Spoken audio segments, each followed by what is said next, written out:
Welcome to Accounting Marketing Doesn't Suck. Join host Hugh Duffy as he takes you behind the scenes with successful accountants, CPAs, and industry elites in conversations about growing a more profitable business. This podcast is meant to prove that accountant marketing truly does not suck, and in fact can provide you with new skills to improve your effectiveness so you can learn how to develop a business that you want to run, not a business that's running you. Hello, and welcome to the Accounting Marketing Doesn't Suck podcast. This podcast is brought to you by Build Your Firm, an accounting marketing firm that started back in 2003 and helps accountants work smarter, not harder. I'm your host, Hugh Duffy, co-founder of Build Your Firm, and on today's show, we'll be talking to Katie Tallon, founder of CPA Growth Guides. I would like to share some insights on Katie's amazing background before launching into the podcast. Katie is a graduate of Ohio Northern University and was a varsity swimmer. She was a 4-year letter person there. She also has a master's degree in political communications from Emerson College in downtown Boston. Katie has marketing experience on both the legal as well as the accounting side of the fence, which makes it very interesting. She has 4.5 years of marketing experience at a law firm in Canton, Ohio. And then she moved on to a top 100 CPA firm in Ohio named Ray & Associates, which is a very impressive firm from a marketing perspective. And I presume we'll get into it. At Ray, Katie was the firm's first marketing professional and was responsible for creating industry-specific niches within Ray, as well as optimizing the website for search engine optimization. So it developed leads for the firm. Katie then went on to BDO as a regional marketing director. For nearly 15 years, Katie has been a prominent member of the Association of Accounting Marketing, AIM, serving on their board as well as a past president. She still is part of that association today. Katie has received many honors and awards, ranging from the top 100 most influential people in accounting, to most powerful women in accounting, to Accounting Marketing Hall of Fame, to Accounting Marketer of the Year. Katie started CPA Growth Guides about 3.5 years ago, and we'll get into that a little bit further as the discussion goes on. With that not so brief introduction, it is my pleasure to introduce Katie Tallon. Welcome, Katie. Thank you so much for having me. I'm looking forward to it. Yeah, I am as well. So let's move into, from a marketing perspective, Katie, what are you most proud of? I guess when I think about this, Hugh, I actually was, as you said, the very first marketer ever at Ray & Associates that was actually had a professional marketing background. And I remember when I was there, I don't even think I was there 2 years yet. And my managing partner walks in and goes, "Hey, our goal is to double in the next 5 years." And I don't know what the expression on my face must have been, because he quickly jumped in and goes, "It's not all organic. There's some acquisition in there as well." And I must have breathed a sigh of relief. But knowing that was our goal, and then figuring out how we were going to do that, and bringing in the right consultants to guide us, to really take us on this path so that we could have a foundation that supported that level of growth. So that foundation took focus on not just marketing, which the firm was new and we were still getting all of that, the fun marketing fundamentals in place. But having a BD culture and BD training and putting pipelines in place and coaching partners, and then really looking at what it is that we sell and how are we selling it, and then innovating new things to bring to the market. All of those cool marketing ideas actually had to be founded on a culture of people that supported this kind of activity. So it was really great to be part of that.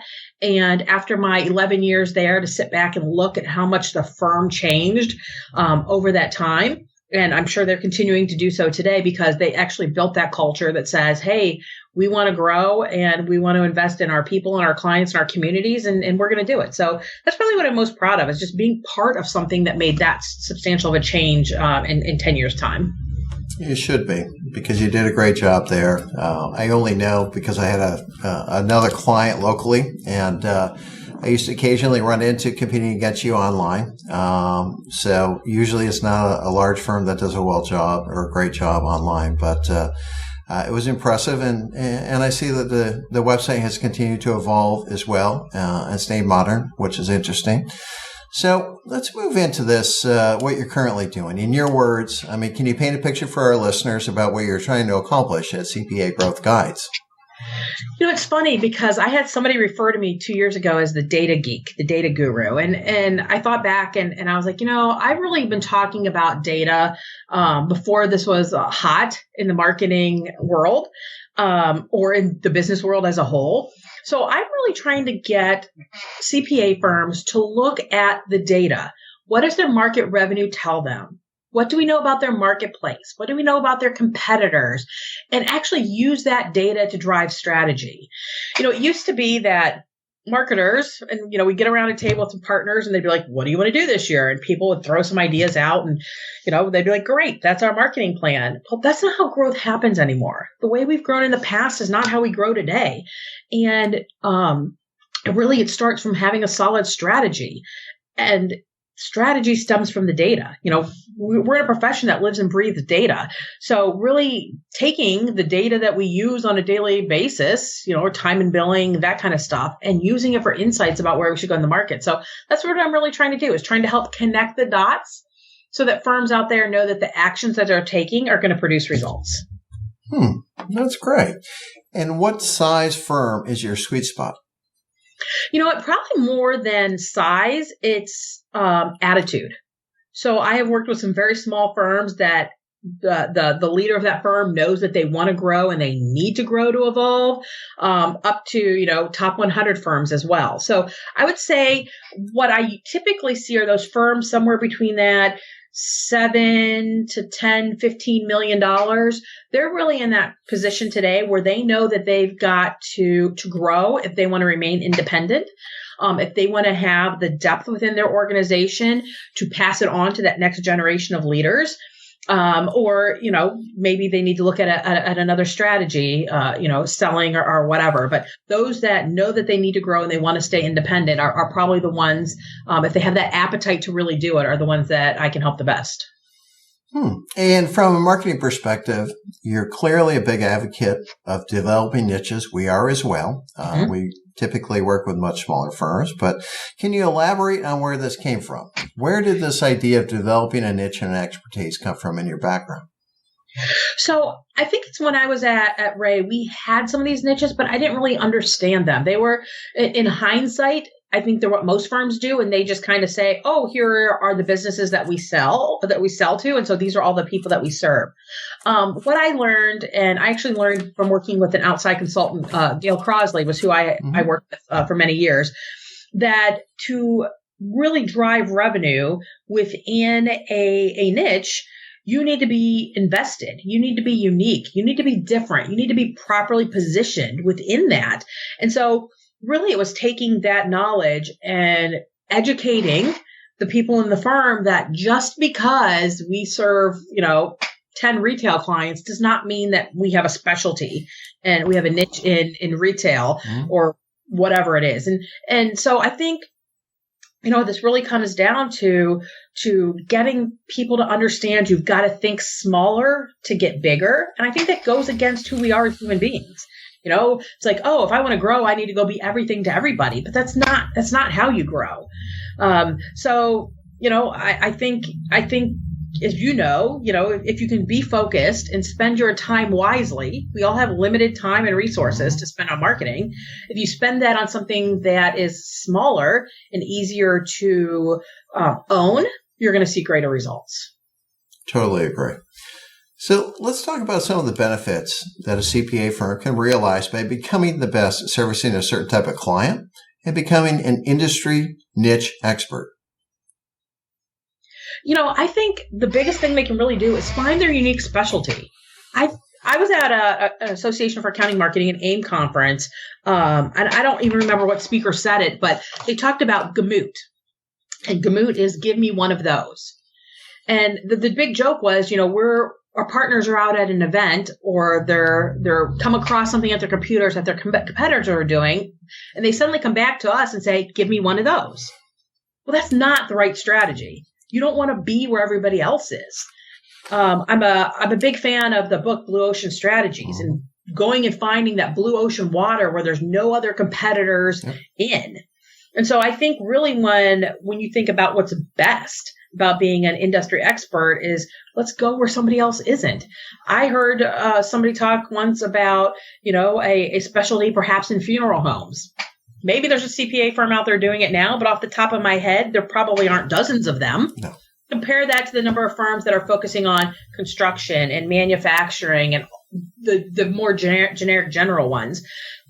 You can make just as much of an impact by going with a smaller segment that no one else is than trying to compete against, however many dozens of firms going after the more predominant industries. Yeah, at least funeral homes would be a dying business, so to speak. Yeah, so I think. So can you explain a little bit about the things you're doing with CPA firms that would like to outsource their marketing to a CMO, such as yourself, and how that process would basically start and where it evolve and where to go? So a lot of times I sit down with firms and help them figure out how they want to grow. For some firms, they have solid strategic plans in place that have this completely spelled out. Most firms don't. So if you were to sit there and say, we're going to grow by $3 million in the next 5 years. Well, that's great. But how the heck are you going to get there? Where's that $3 million coming from? Where's it coming from a geographic perspective, from an industry, from a service line specialty? So really helping them understand the strengths within their firms. I guess the other component is who's going to drive it. Often you go talk to firms and they have some strong growth goals. And then you ask about what's their role in the growth process. And they're like, not me. I don't want one. So they know they want to grow, but they want everyone else to do the work for them. So really it's helping them understand how they want to grow and do they have the capabilities with their own firm to support it? I've talked to a number of firms that want to grow, but they just don't have the people that are really going to pull it off and make it happen. And so once you understand where you want to grow and where that growth is going to come from, I spend time coaching, talking to those niche leaders. And we talk about how we're going to grow this business. Where's it going to come from? What's it going to do? How are we going to go about it? I think a lot of times they go, I have a specialty, marketing, go get me clients. When in reality, it's not that easy. Marketing can help warm up leads. Mm-hmm. But the bottom line is whoever those niche leaders, those niche team members are, have to do a significant amount of work. So what should that work look like? And that's kind of what I help coach them is to make sure that they're spending the time on things that are going to produce those results. And a lot of times, probably the best thing I can do is help them point out when something they're doing is probably not worth their investment. That's interesting. So you've been able to coach some clients in not going down a certain path with a particular niche or a particular industry. Yes. So I'm not going to say those have been easy conversations. I'm not 100% sure they've bought in every single time. But yeah, I mean, sometimes the better thing you can know is where not to go. No, I agree. I have the same discussion all the time. And the whole concept of explaining to somebody about having a niche, they sit there and say, well, I'm a generalist. Well, that's not where you want to be. That's not where you want to be 3 years from now, 5 years, 10 years from now. We got to change that. So let's transition away from CPA growth guides. We'll cycle back there, but I'd like you to put your marketing hat on and ask you a couple of questions, just kind of outside the box. From a marketing medium perspective, do CPA firms overlook a particular medium, and which ones do they underutilize? I was one of the very first marketers to use search engine optimization. And so back then, this was probably 15 years ago plus that I went down the path of SEO for the very first time.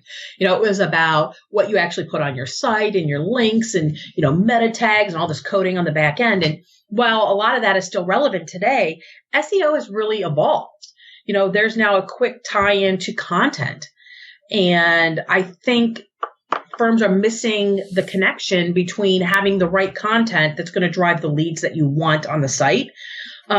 And then there's the whole component as well with probably social media that comes in there as well as a way to then promote and to share that thought leadership and the value that links from social provide to your SEO effort. So I'm going to say I think it still comes back to search engine optimization and generating those leads and those interests online, because even firms that might be doing it might not be doing it to the level and all encompassing everything that needs to be part of that strategy.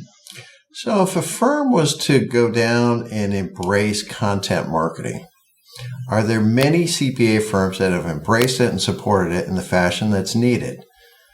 to generate the traffic and lead, development that they want.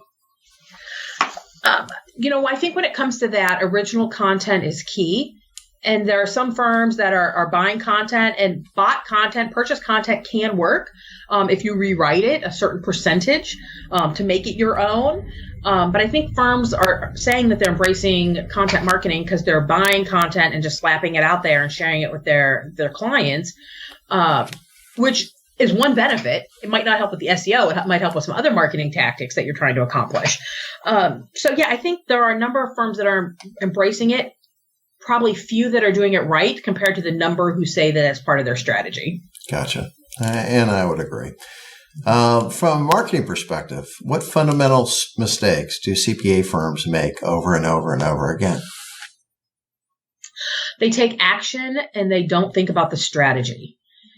It's so easy to talk about tactics. Should we have a Twitter account? How often do we need to tweet? Who should we be following? Okay, but why are you having a Twitter account? What is the goal of Twitter? How does this fit into what it is that you're trying to do and what you're trying to accomplish? I think it's easy to talk tactics. It's harder to talk strategy. And I think that's where we fall down.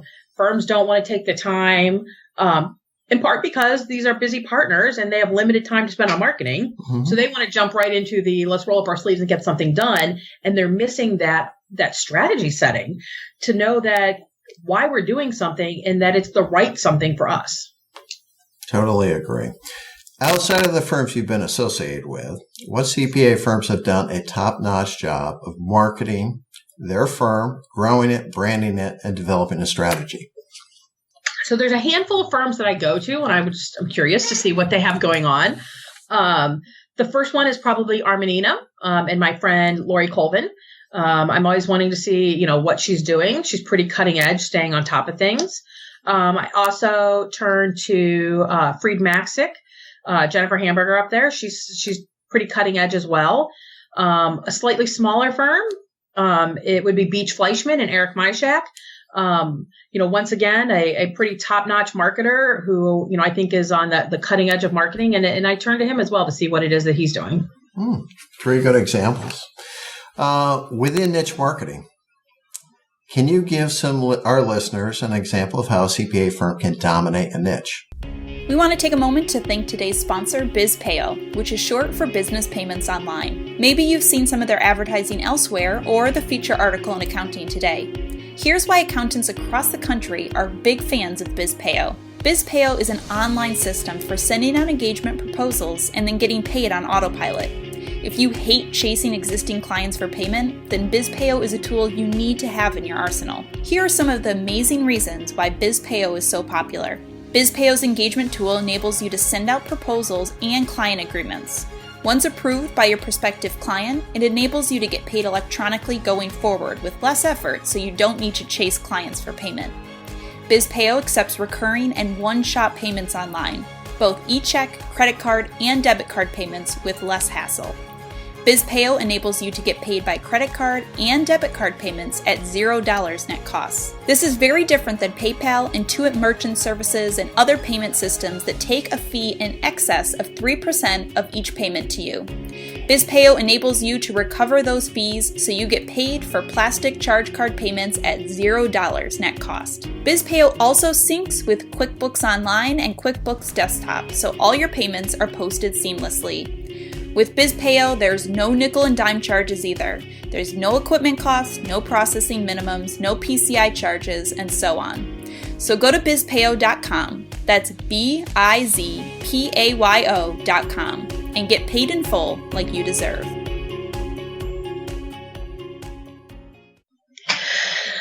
I think this comes back to the concept of thought leadership, and thought leadership being truly, its true definition is about doing things that others aren't and having a perspective that others don't. And so I think if you can really embrace that and you can live and breathe that environment. So, you don't just say, I'm involved in, let's go manufacturing. What you say is, we're really good at food manufacturing, and I'm active in all of the food manufacturing organizations, and I'm writing specifically about how manufacturing food is impacting the financial position of and profitability of these companies, and actually just taking it and diving in and making yourself part of the conversation. I think, a lot of people just want to sit there and say, hey, I have the specialty, and hang out their shingle. And they're missing the ball game. You gotta be there and be immersed. So if you went back to your days at Ray, how did you guys embrace and go down this process? Because they probably didn't have it there before you went there. How did you create this culture and teach them to start to dominate or develop a niche in an area that really they didn't think about it from a marketing perspective? So we did a lot of market research. So yes, we did the competitive, the look at stuff online, but probably the key of it was first person market research and going out and talking to people, talking to our buyers, talking to potential buyers, talking to thought leaders in those areas, and really recognizing that we needed to be sponges. I would like to say marketing is rocket science, but it's not. If you listen to the market will tell you where to go. And so really it was about coaching them to go have these conversations and then bringing the information back. And I would say, depending on who I was working with, some of them were really great at seeing the strategy, about connecting the dots from what we were hearing and what we knew. But for the ones that weren't, I really kind of jumped in and helped them connect the dots so that strategy came to be. And have you found it challenging to truly differentiate a large CPA firm? I think it is. I think, the funny thing is once again, I was at an AIM conference, and the speaker stood up and talked about the sea of sameness. And so she talked about how you could take a brochure or a marketing piece or a website from any one firm, take off the logo, maybe change a color or two, and flop a new firm's logo on it, and it would work for them as well. And I think she's spot on. And I even had to look at some of my marketing and admit that I fell in that same game, that it truly wasn't unique enough. I think it's easier to differentiate at a niche level. Correct. I think that helps. I think you can differentiate the entire firm, but it's got to be on something totally unique. We try to go in, we're an all-purpose firm, we're in your local community, we've got great people. And those are all generic things that can't be proven. If you're going to do this as a firm, you need to hold your hat out as a firm that, let's go, throw out the billable hours. And there's not too many firms out there who have done that. Or, it's got to be a limited number of firms act that way so you can truly differentiate yourself. But I think you should be able to do it at a niche level rather easily. I totally agree. It's so much easier to start from the niche level and then replicate that process across different niches. Absolutely. To build some critical mass, and then from there say, what do we have together so that we can basically collectively differentiate this firm from other firms in the marketplace. Katie, are there other things that come to mind that you'd like to share with our audience as they go down this path of doing a better job of marketing themselves or develop a niche in their market? I recently was asked to do a presentation on the marketer of the future. And so it wasn't something I'd ever really talked about before. I've done a lot of reading, and I did even more reading to put this presentation together. And I think, for me, it's interesting to see how firms are going to work. So when I was reading what other thought leaders are saying, what our marketing is going to look like in the future, they were really talking about us having smaller marketing departments, which I had to laugh because we're already pretty small marketing departments. But what it is your marketing team is really going to be focused on strategy. What is it you're trying to achieve? And then they should be focusing on being project managers. And so then what you'll do is you'll go hire the outsourced specialty services that you need as you need them at the level you need them. So let's say you need a web developer. You go hire the web developer. That person's in and out, rolls on and out, off. Maybe you've got something and you need a graphic designer. You go hire them. Or you hire your data analyst. Or you go, so it allows us to be more flexible. Marketing is becoming so complex. The amount of technology that's driving marketing alone today is astronomical and is continuing to grow, that it's impossible for marketers to know everything. So I think, as you're going down this path, you've got to really look at how are we as an organization going to market. And even if I have marketing staff, recognizing my marketing staff does not have every skill set that we now need as an organization to successfully market. So how are we going to structure that? So I think as you go down that path, that's going to be the hardest thing, is keeping up with this change that's happening. And how are we as CPA firms going to make sure that we have that top-notch skill so we can be successful marketing organizations? Let me take another tact. As you're familiar with a lot of your peers, what they've done, what they've accomplished in their parts of the country. What are a couple examples of firms that have done an amazing job with one or two niches? And who are they? And what did they do differently to tackle that niche so they could defend it, grow it, expand it geographically, and generate more business from it? One of my favorites is actually a firm I spent time at. When I left Array, I went to SS&G that then rolled into BDO, and they were known as the restaurant firm. And it was really the leader, the niche leader of that, developing it. Then once I got in the firm and got to see behind the scenes, when I say they had a truly dedicated team, they had a 100% truly dedicated team. These weren't people that were working on restaurants one day and manufacturers the next, but restaurants was most of the time. These were the people that were living and breathing restaurants day in and day out. Mm-hmm. They were one of the first to market, one of the first to hold their hats out in the restaurant space. They have a 100% truly dedicated restaurant team. They were immersed in any restaurant event happening, and they developed their own. So, a part of the strategy is you want to go where your buyers are. But if your buyers aren't anywhere, go create somewhere for them to be. So the firm had actually created its own restaurant financial boot camp. Mm-hmm. We're bringing in the CFOs to this boot camp as well. So really, to me, that was, I would hope to believe under BDO, maybe some of this is continuing, but this was the firm that really probably became a leader for a lot of us in terms of what an industry niche should look like. I do remember that boot camp. It was open primarily to restaurant owners, operators, that kind of thing. Yep. What didn't it also extend to other accounting firms that wanted to attend? Very selective. Okay. So, I wouldn't say, it was a free-for-all, but if you wanted to be a part of it and you met some certain criteria, then they might open the door and let you in as well. No, I do remember that until they got bought out by BDO, and that seemed to disappear gradually over time. Well, Katie, I really want to thank you for openly sharing your journey. It has been impressive looking at it from, my vantage point. For those of our listeners that'd like to learn more about Katie and CPA Growth Guides, I encourage you to visit her website at cpagrowthguides.com. Let me spell that for you, cpagrowthguides.com. I encourage you to go there. There is a variety of other things beyond what we talked about today that a firm can do for you to help you on this journey. For those of you that have enjoyed today's show, please help us get the word out there by leaving a review in the iTunes ratings and reviews section and mentioning it to your accounting colleagues on social media. In closing, I'd like to thank Build Your Firm for creating and sponsoring the Accounting Marketing Doesn't Suck podcast. I'd also like to thank Liz Gold with Rhino Girl Media for encouraging us to produce this podcast. I want you to all have a great day and best of luck and goodbye. Thank you.